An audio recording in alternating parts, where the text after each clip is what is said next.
Добар ден, добре дојдовте во нашето денешно видео. Продолжуваме на темата COVID-19, како што најавивме. Сите интересни аспекти, тие за кои што мислам дека ќе побудат особен интерес, денеска се фокусираме на доста интересен аспект од COVID-19, а тоа е витаминот D.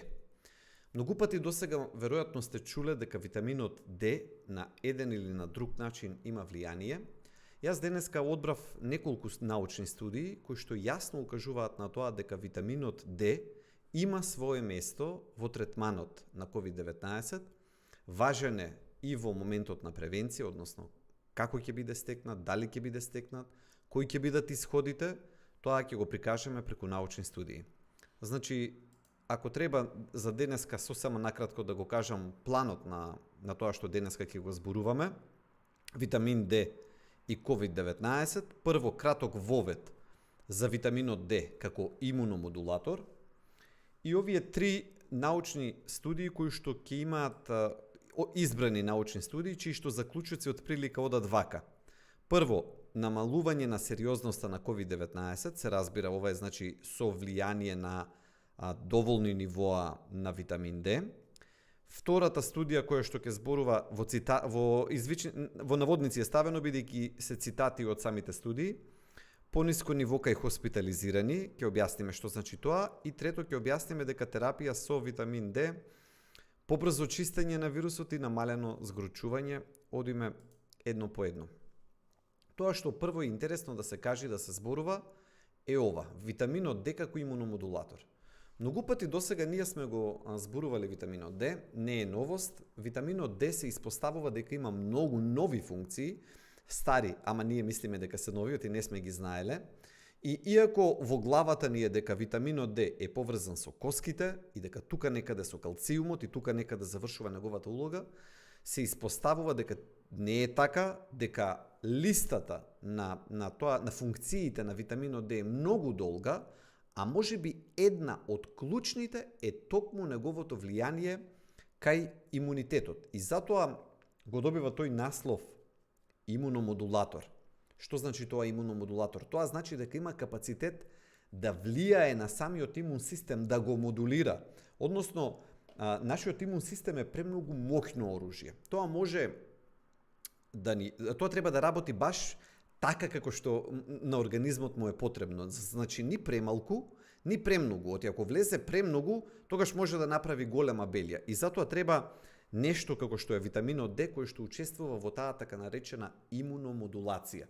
Затоа нема да навлегувам повеќе во детали, можеме во иднина да зборуваме на тема витамин D надолго и широко, меѓутоа само за овој момент имуномодулатор витамин D. Впрочем, ако одам во детали, само ќе спомнам дека клучната улога за имуномодулација ја кажавме, дека влијае и кај вродениот и кај стекнатиот имунитет.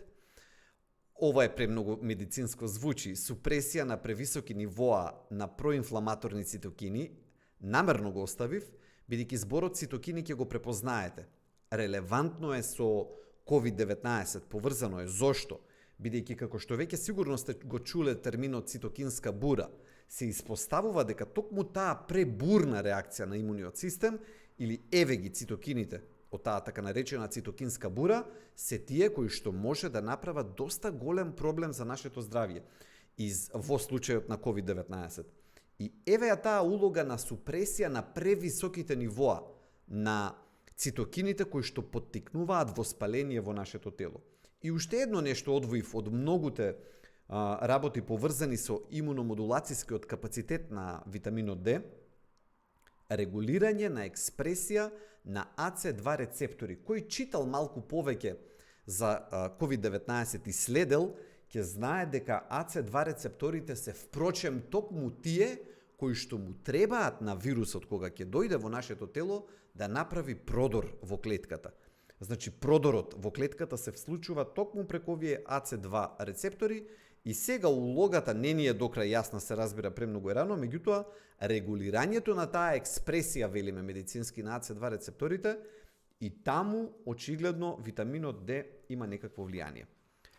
Сосема накратко ќе гледам без да претерувам со научните аспекти. Прво, намалување на сериозноста на COVID-19. Се разбира, тоа што го правам, секогаш ќе го правам. Значи, некогаш ќе ја поедноставувам таа терминологија, медицинска терминологија, намерно ќе ја поедноставувам, дури и по цена да изгуби сосема од медицинската прецизност, од научната прецизност, меѓутоа мене целта ми е да бидам разбирлив. Се разбира и да бидам точен, апсолутно, прецизен, но не по цена да зборувам премногу стручно и да не се разбереме.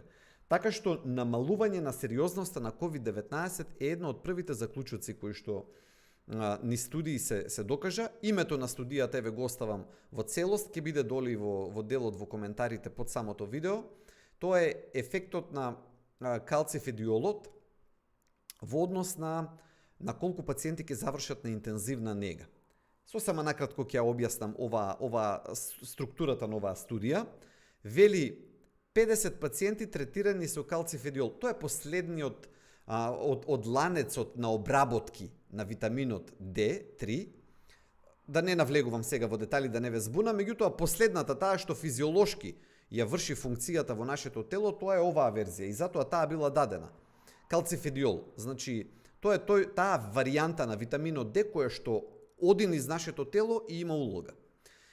При што 50 пациенти во рамките на оваа студија, кои што биле третирани со калцифедиол, од нив еден завршил на интензивна нега, 0 смртни случаи. Тоа се 50 пациенти третирани со калцифедиол или витамин D на моментот кога биле хоспитализирани, и втората група 25 пациенти на кои што не им била дадена терапијата. Оти така во медицината ние мораме да компарираме. На една страна да имаме група на која што ќе направиме одредена интервенција и на друга страна да имаме група каде што нема да ја направиме интервенцијата, и споредбата всушност ќе ни отвори, ќе ни разјасни од статистичка призма, ќе ни помогне да сватиме дали има разлика. Тука е доста еклатантно, доста видливо.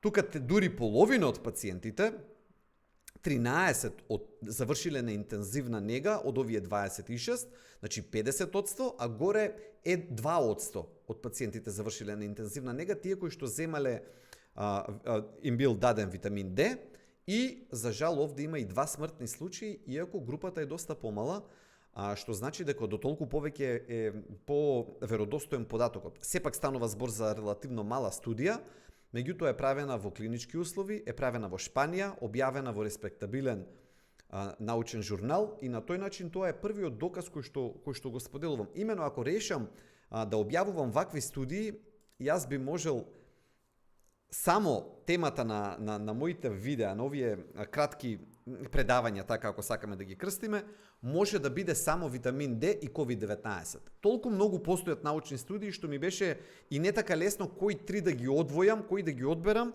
за да ги презентирам во не така долго видео. Значи, ова беше првиот кој што одбрав да го презентирам. Второто е вели пониско ниво кај хоспитализирани. Хоспитализиран значи дека пациент примен во болница. Чисто да го објасниме терминот, бидејќи верувам дека и го знаете и многу веќе се слуша, нели, бројот на хоспитализирани, тоа се луѓе кои што биле однесени во болница со цел да бидат лекувани, се разбира, задржани. Значи, второ, пониско ниво кај хоспитализирани. Што прави оваа студија? За разлика од претходната, оваа научна студија вели ајде да го одредиме нивото на 25 хидроксивитамин D, или ово е тој витамин D3 што го знаеме што го има кај пациентите, кај хоспитализирани пациенти со COVID-19. Значи, целта било само да се направи една ваква споредба. Ајде да видиме дали луѓето кои што дошле во болница, кои што биле веќе хоспитализирани од COVID-19, дали кај нив во однос споредбено со општата популација, велиме, со цело останато население, какво е нивото на витамин D кај нив. Ова 216 COVID-19 пациенти, 197 од контролната група, значи такви од општата популација кои што биле тестирани без да бидат, нели, со COVID, со хоспитализирани заради COVID-19, и еве го одговорот. Еве ја целта на оваа научна студија која што вели: од COVID групата, тие кои што завршиле во болница, 82% биле дефициентни, велиме медицински, или имале прениски нивоа на витамин Д во крвта. А од контролната група само 47% биле дефициентни. Друг момент ќе истакнам пред да се вратам на студијата. Гледаме колку многу има недостаток на витамин Д општо во населението и кај нас. Многу пати пациентите, верувајќи дека ние живееме во земја која што има доста сонце и дека заради тоа нивото на витамин Д би требало да биде релативно добро, за жал праксата покажува дека не е така и дека и кај нас и во светот има една зборот пандемија стана пречест, на многу ниски нивоа на витамин Д. Така што дури и кај луѓето надвор од болница имало ниско ниво на витамин Д во крвта, меѓутоа многу јасно се гледа од оваа научна студија, разликата е многу очевидна, дека пациенти кои што имаат ниско ниво, можеме и обратно да го кажеме тоа, се разбира без директен заклучок да донесеме, меѓутоа постои, би го формулирале на начин дека ниското ниво на витамин Д може да биде поврзано со хоспитализација на пациентите од COVID-19. Или колку повеќе имате витамин Д во крвта, толку сте побезбедни. Вака целосно народно да го кажеме. И третата научна студија која што сакам да ја споделам за денес е тоа дека кога бил даден витаминот Д како терапија. Значи претходната беше само проверувале колегите дали ќе биде повисоко нивото на витамин Д кај пациентот кај тие кои што се хоспитализирани наспроти кај општата популација. Овдека во третата научна студија се проверува ајде кога ќе го дадеме, значи луѓето веќе се хоспитализирани, веќе знаеме дека имаат COVID-19, кога ќе им дадеме повисоки дози на витамин Д, овдека е сега со полесна симптоматологија кај овие пациенти, меѓутоа со докажана дефициенција, значи тоа се пациентите кои што биле велиме медицински регрутирани во оваа научна студија, кога ќе им го дадеме витаминот Д, дали прво го поставуваме прашањето дали побрзо ќе се исчисти вирусот од нивниот организам, тоа е првото прашање на оваа научна студија, и второ, дали фибриногенот, кој што е значително поврзан со веројатноста за згручување на крвта, знаеме дека тоа е еден од потенцијалните проблеми кај COVID-19, дали и таму ќе има одредено намалување и кај фибриногенот. Давањето на витамин Д, прво, дали ќе води до побрзо да се исчисти вирусот од организмот и второ, дали ќе влијае на нивото на фибриноген. И овде резултатите се доста охрабрувачки. Нивото на фибриноген значително е поврзано со суплементација на холекалциферол. Значи доста пониско било нивото, без да објаснувам која е таа терминологија, ја оставам за некој нареден пат, бидејќи за витамин Д ќе зборувам доста често, интересно е. И следното нешто кое што беше важно, кое што сакам, значи делот за фибриногенот е поврзан. Јасно е дека ако се даде таа доза според оваа научна студија на витамин Д на почетокот на тие пациенти, се намалува нивото на фибриноген, а од тука може да имплицираме, да заклучиме и веројатност за помалку згручување на крвта кај тие пациенти. И второто нешто е тоа што како пациентите се исчистиле од коронавирусот, имено кај тие пациенти кај кои што бил даден витаминот Д, за 3 недели гледаме дека има дури 62% од пациентите биле исчистени од вирусот во својот организам. Значи, на третата недела 60% од пациентите кои што зеле витамин Д веќе немале трага од вирусот во своето тело, додека пак плацебо групата, плацебо таму кај што не сме го дале витаминот Д, конкретно во оваа научна студија, на третата недела од почетокот на научната студија само 20% од пациентите биле негативни. 60% негативни, тие кои што добиле витамин Д на почетокот, и 20% негативни, тие кои што не добиле витамин Д.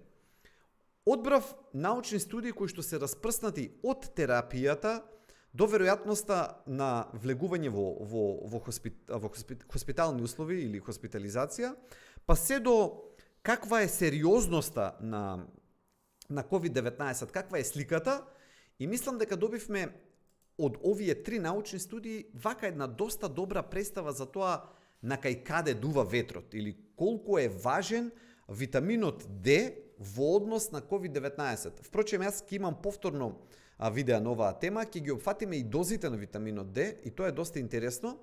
Меѓутоа, како генерален заклучок е тоа дека и сите научни студии и сите други кои што ќе ги презентирам конзистентни се, или што значи тоа? Сите укажуваат во еден ист правец, дека витаминот D има очигледно некакво влијание кај COVID-19, доста важно позитивно влијание кај COVID-19.